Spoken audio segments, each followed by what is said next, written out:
تم میرے اسٹیٹس کے نہیں ہو، تم سے شادی کرنا میرے لیے سزا سے کم نہیں۔ اگر ابو چاہتے تو میرا رشتہ کسی بڑے گھرانے میں کر دیتے، مگر انہوں نے تو میری قسمت ہی برباد کر دی۔ شادی کے بعد سارا ہر روز عادل کو طنز کرتی، کبھی اس کے کپڑوں پر، کبھی جوتوں پر، کبھی بات کرنے کے انداز پر۔ زارا کے کڑوے الفاظ عادل کے دل کو تیر کی مانند لگتے، مگر وہ ہمیشہ خاموش رہتا، جیسے ان الفاظ کا اس پر کوئی اثر ہی نہ ہو۔ زارا کو اس بات کا بالکل بھی اندازہ نہیں تھا کہ جس شخص کو وہ معمولی سمجھ کر بے عزت کرتی رہی، ایک دن وہی شخص جب اپنے اصل روپ میں سامنے آئے گا تو اسے بہت پچھتانا پڑے گا۔ ایک دن زارا نے اپنی کالج کی ساتھیوں کو گھر بلایا۔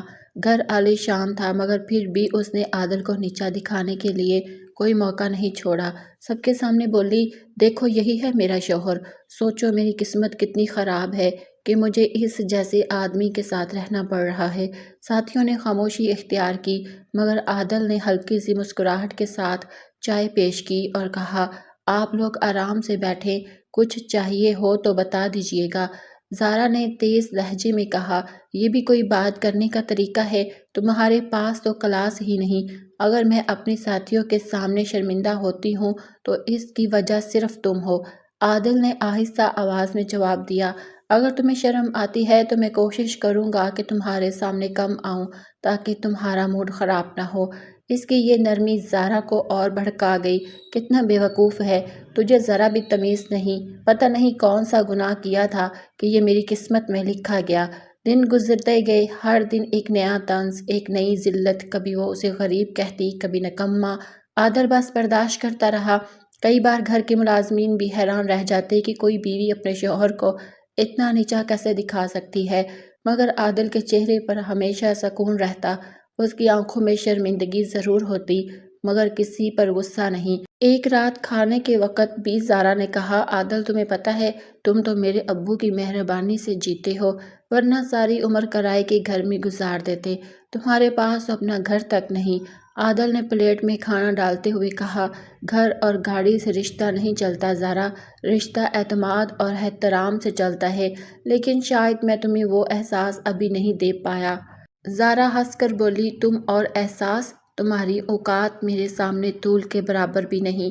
جب بھی تمہیں دیکھتی ہوں لگتا ہے ابو نے میری زندگی برباد کر دی۔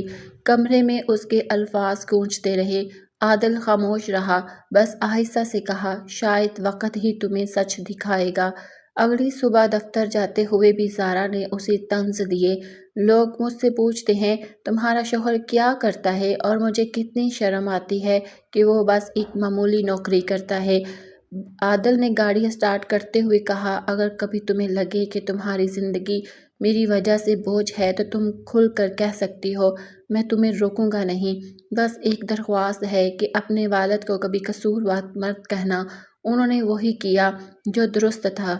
زارا نے طنز کرتے ہوئے کہا، ہاں صحیح یہ تھا کہ ان کی بیٹی سب کے لیے مذاق بن جائے۔ لوگ کہتے ہیں اتنی امیر لڑکی نے ایسے عام آدمی سے شادی کیوں کی؟ میں ہر وقت جلتی ہوں عادل، اور اس کی وجہ صرف تم ہو۔ عادل نے گاڑی روکی، اس کی طرف دیکھا اور پرسکون لہجے میں بولا، تمہارا غصہ جائز ہے سارا، جتنا چاہو مجھے کوس لو، شاید ایک دن تمہیں سمجھ آ جائے کہ میں تمہارا دشمن نہیں ہوں۔ زارا نے منہ پھیر لیا، اس کی آنکھوں میں نفرت صاف نظر آ رہی تھی۔ پورے راستے اس نے آدھے لفظ بھی نہیں کہا۔ دفتر پہنچنے کے بعد بھی زارا اپنے ساتھیوں سے یہی شکایت کر رہی تھی کہ اس کی زندگی کیسے برباد ہو گئی۔ اس کے جملے اتنے تیز اور زہریلے تھے کہ سننے والے بھی بے چین ہو جاتے، مگر عادل سب کچھ جان کر بھی خاموش رہتا۔ وہ کبھی کسی کو کچھ نہیں کہتا، اس کی چپ اس کی سب سے بڑی طاقت تھی۔ ہر رات وہ اکیلا بالکونی میں جا کر آسمان کے ستارے دیکھتا اور آہستہ سے کہتا، بس تھوڑا سا صبر اور سب کچھ اپنے وقت پر سامنے آ جائے گا۔ یہ اس کی روز کی عادت بن چکی تھی۔ زارا کے الفاظ ہر روز زہر کی طرح گرتے اور وہ روز برداشت کرتا۔ نوکروں میں بھی باتیں ہونے لگی کہ صاحب کی بیٹی اپنے شوہر کو سکون سے جینے نہیں دیتی، مگر عادل نے کبھی کسی کے سامنے شکایت نہیں کی۔ زارا کو لگتا تھا کہ اس کی زندگی تھم گئی ہے۔ وہ اکثر سوچتی، کاش میں کسی بڑے گھرانے میں شادی کرتی تو میری زندگی شان و شوکت میں گزرتی۔ مگر اسے اندازہ نہیں تھا کہ وہ شوہر جسے وہ روز ذلیل کرتی ہے ایک دن اس کی سوچ، اس کی قسمت اور اس کی پوری دنیا بدل دے گا۔ چند مہینے گزر گئے مگر زارا کا رویہ ویسا ہی رہا، طنز، تنقید، بے عزتی۔ پھر ایک دن ایسا آیا کہ جس نے زارا کی ساری زندگی بدل دی۔ ایک صبح اس کے والد راہی صاحب گھر آ کر بولے، زارا، عادل، آج تم دونوں میرے ساتھ چل رہے ہو، ایک بہت بڑی نیلامی ہے ہماری کمپنی کی۔ کا بھی سوال ہے۔ ذرا خوش ہو گئی، اسے لگا شاید آج اسے اپنے والد کی معزز دنیا دیکھنے کو ملے گی۔ جاتے ہوئے اس نے عادل پر طنز کا ساتھ، دیکھنا آج تمہیں پتہ چلے گا کہ اصل دنیا کس کی ہوتی ہے۔ یہ وہ دنیا ہے جہاں تم جیسے لوگ قدم بھی نہیں رکھ سکتے۔ عادل نے مسکراتے ہوئے جواب دیا، اوقات وقت دکھاتا ہے، انسان نہیں۔ تینوں نیلامی ہال پہنچے۔ ہال چمکدار تھا، چاروں طرف بڑے بڑے بزنس مین، امیر گھرانے اور میڈیا کے کیمرے۔ اسٹیج پر قیمتی کرسیاں، بڑی بڑی سکرینیں اور سخت سیکیورٹی کے انتظامات تھے۔ راہی اور زارا آگے بیٹھے، عادل ان کے ساتھ سادہ سوٹ میں خاموشی سے بیٹھ گیا۔ پروگرام شروع ہوا۔ میزبان نے اعلان کیا، شہر کی سب سے بڑی ڈیل، ایک بین الاقوامی کمپنی۔ ابتدائی بولی 10 کروڑ۔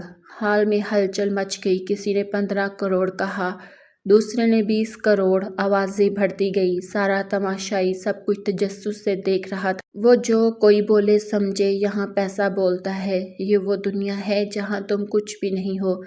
عادل خاموش بیٹھا رہا۔ بولی 50 کروڑ تک پہنچی تو راہی کے ماتھے پر پسینے کی بوندیں آئیں۔ پھر اچانک ایک گہری اور پراعتماد آواز اٹھی، 500 کروڑ۔ پورا ہال سن کر سب کی نظریں ایک ہی سمت مڑ گئی۔ میڈیا کے کیمرے فوراً گھوم گئے۔ زارا نے چونک کر دیکھا، وہ عادل تھا، وہی سادہ سا شوہر جسے وہ روز نیچا دکھاتی تھی۔ اس نے اتنی بڑی بولی لگا دی۔ زارا کی سانس رک گئی، وہ گھبرا کر بولی، عادل، تم پاگل ہو گئے ہو؟ تمہیں معلوم ہے 500 کروڑ کتنے ہوتے ہیں؟ تم یہ کیسے لگا سکتے ہو؟ تمہارے پاس تو کچھ بھی نہیں ہے۔ راہیل بھی حیران رہ گئے، ان کی آنکھیں کھلی کی کھلی رہ گئی، جیسے زمین ان کے قدموں تلے سے نکل گئی ہو۔ ارد گرد بیٹھے بزنس مین سرگوشیاں کرنے لگے، یہ شخص کون ہے؟ اتنی بڑی بولی کیسے لگا دی؟ عادل نے آرام سے پانی کا گلاس اٹھایا، ایک گہری سانس لی اور پرسکون لہجے میں کہا، جب پیسہ تمہارے قدم چومتا ہو تو 500 کیا، 1000 کروڑ کی بولی لگانا بھی کوئی بڑی بات نہیں۔ زارا کا چہرہ سفید پڑ گیا، وہ کہنے لگی، یہ کیا کہہ رہے ہو؟ یہ کیا مذاق ہے؟ پورا ہال تناؤ سے بھر گیا۔ میزبان بار بار تصدیق کر رہا تھا کہ بولی درست ہے۔ بڑے بڑے گھرانے پیچھے ہٹنے لگے، کیونکہ 500 کروڑ کی بولی آسان نہیں تھی۔ زارا کا دل زور زور سے دھڑکنے لگا۔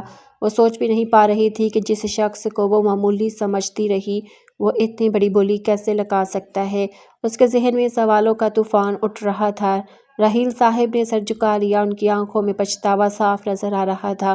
عادل کرسی سے اٹھا، گہری سانس لی اور کہا، اب وقت آ گیا ہے کہ سب کو اصل حقیقت معلوم ہو۔ ہال میں مکمل خاموشی چھا گئی، سب کی نظریں عادل پر جمی تھیں۔ میڈیا کے کیمرے مسلسل چمک رہے تھے۔ میزبان خود حیران تھا، جیسے یقین نہ آ رہا ہو کہ اتنی بڑی بولی لگانے والا شخص آخر کون ہے۔ عادل نے مائک تھاما اور پرسکون لہجے میں کہا، شاید آپ سب حیران ہیں کہ ایک عام نظر آنے والے شخص نے 500 کروڑ کی بولی کیسے لگا دی، لیکن حقیقت یہ ہے کہ میں عام نہیں ہوں، میں اس کمپنی کا اصل مالک ہوں۔ ہال میں کلبلی مچ گئی، لوگ اپنی کرسیوں سے اٹھ کھڑے ہوئے، ہر طرف سرگوشیاں ہونے لگیں۔ یہ کیسے ممکن ہے؟ اصل مالک تو رئیس صاحب ہیں نا؟ زارا کا چہرہ زرد پڑ گیا، آنکھیں پھٹی کی پھٹی رہ گئی، اس کے لب کپ کپا رہے تھے۔ نہیں، یہ جھوٹ ہے، ابو کچھ کہیں، یہ جھوٹ بول رہا ہے۔ راہیل صاحب نے آہستہ سے سر جھکا لیا، گہری سانس لی اور کہا، ہاں زارا، یہ سچ ہے، عادل ہی اس کمپنی کا اصل مالک ہے، میں صرف نام کا مالک تھا۔ زارا کے قدموں تلے زمین نکل گئی، وہ کپ کپاتے ہوئے بولی، کیا آپ نے مجھ سے یہ بات کیوں چھپائی؟ راہی صاحب نے آنکھیں بند کی، گہری سانس لی اور کہا، کیونکہ یہ سب تمہاری سمجھ سے بہت دور تھا۔ عادل کے والد میرے بچپن کے دوست تھے، ہم نے مل کر اس کمپنی کی بنیاد رکھی تھی، اور جب قرض کے بوجھ نے ہمیں توڑ دیا تو عادل نے میری مدد کی۔ اسی دن سے کمپنی کا اصل مالک وہ تھا، میں نے صرف نام چھپایا تاکہ عزت بچ سکے۔ عادل نے آگے بڑھ کر کہا، میرے والد نے آپ کی عزت بچائی تھی اور میں نے ان کا وعدہ نبھایا۔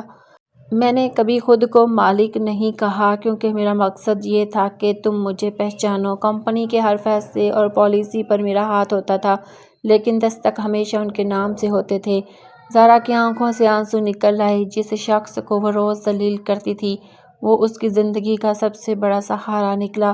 وہ لرزتی آواز میں بولی، تم نے مجھ سے یہ سب کیوں چھپایا؟ تم نے خود کو میرے سامنے اتنا چھوٹا کیوں ظاہر کیا؟ عادل نے آہستہ سے کہا، کیونکہ یہ شادی تمہارے والد کی درخواست پر ہوئی تھی۔ انہوں نے مجھ سے وعدہ لیا کہ جب تک تم خود مجھے پہچانو میں اپنی اصل شناخت ظاہر نہیں کروں گا۔ میں نے تمہارے ہر طنز اور بے عزتی کو برداشت کیا کیونکہ تم میرے والد کی دوست کی بیٹی تھی۔ میں صرف ان کی دوستی کا قرض ادا کر رہا تھا۔ راہی صاحب کی آنکھیں بھر آئیں۔ انہوں نے بیٹی کے سر پر ہاتھ رکھا اور کہا، بیٹی، آج تمہیں سمجھ آیا نا کہ عزت انسان کے لباس یا نام سے نہیں بلکہ اس کے کام اور کردار سے ہوتی ہے۔ زارا کی آنکھوں میں پچھتاوا تیرنے لگا، زبان گھٹ گئی۔ وہ سوچ بھی نہیں پا رہی تھی کہ جس انسان کو اس نے ہمیشہ کمزور کہا وہ دراصل سب سے مضبوط نکلا۔ زارا نے کانپتے ہاتھوں سے عادل کا ہاتھ پکڑ لیا اور بولی، عادل، مجھے معاف کر دو۔ میں نے تمہیں کبھی سمجھا ہی نہیں۔ میں ہر بار تمہیں دکھ دیتی رہی۔ میں سمجھتی تھی تم کمزور ہو، مگر آج جان گئی ہوں کہ تم سب سے زیادہ مضبوط ہو۔ عادل نے مسکراتے ہوئے کہا، زارا، تعلقات طنز اور ذلت سے نہیں ٹوٹتے، وہ تب ٹوٹتے ہیں جب انسان معاف کرنا چھوڑ دے، اور میں نے کبھی معاف کرنا نہیں چھوڑا۔ زارا ہچکچاتے ہوئے بولی، میں بہت شرمندہ ہوں۔ میں نے تمہیں غریب، ناکام اور معمولی سمجھا، مگر دراصل غریب تو میں تھی۔ میرے خیالات، میرا غرور سب جھوٹا تھا۔ تم تو ہمیشہ امیر تھے، اپنے دل سے، اپنے اعمال سے۔ راہی صاحب نے بیٹی کے سر پر ہاتھ رکھا اور کہا، بیٹی، آج تمہیں سمجھ آیا نا کہ عزت انسان کے لباس یا نام سے نہیں بلکہ اس کے سچے دل اور اچھے اعمال سے ہوتی ہے۔ ہال میں بیٹھے لوگ اس منظر سے جذباتی ہو گئے۔ میڈیا نے اس لمحے کو کیمرے میں قید کر لیا۔ پورا ماحول تالیاں بجا رہا تھا۔ زارا روتے ہوئے عادل کے قدموں میں جھک گئی۔ میں نئی شروعات کرنا چاہتی ہوں، صرف عزت اور محبت کے ساتھ۔ عادل نے فوراً اسے اٹھایا اور کہا، جھکنا تمہیں اجازت نہیں دیتا۔ میں نے ہمیشہ تمہیں برابر مانا اور ہمیشہ مانوں گا۔ زارا نے آنسو کے ساتھ مسکرا کر کہا، عادل، آج میں پہلی بار تمہیں دل سے دیکھ رہی ہوں۔ تم وہ ہو جسے میں کھو کر خود کو بھی کھو بیٹھی تھی۔ عادل نے نرم لہجے میں کہا، چلو زارا، اب گھر چلتے ہیں۔ زندگی ہمیں یہ سکھاتی ہے کہ انسان کی اصل پہچان اس کے لباس یا نام سے نہیں بلکہ اس کے سچے دل اور اچھے اعمال سے ہوتی ہے۔ غرور ہمیشہ تعلقات توڑ دیتا ہے، مگر عزت اور محبت تعلقات کو مضبوط بناتے ہیں۔ پورا حال ایک بار پھر تالیاں بجا رہا تھا۔ میڈیا نے اگلے دن یہ سرخی لگائی، سادہ شوہر نکلا کروڑوں کا مالک، مگر اصل دولت اس کے کردار میں تھی۔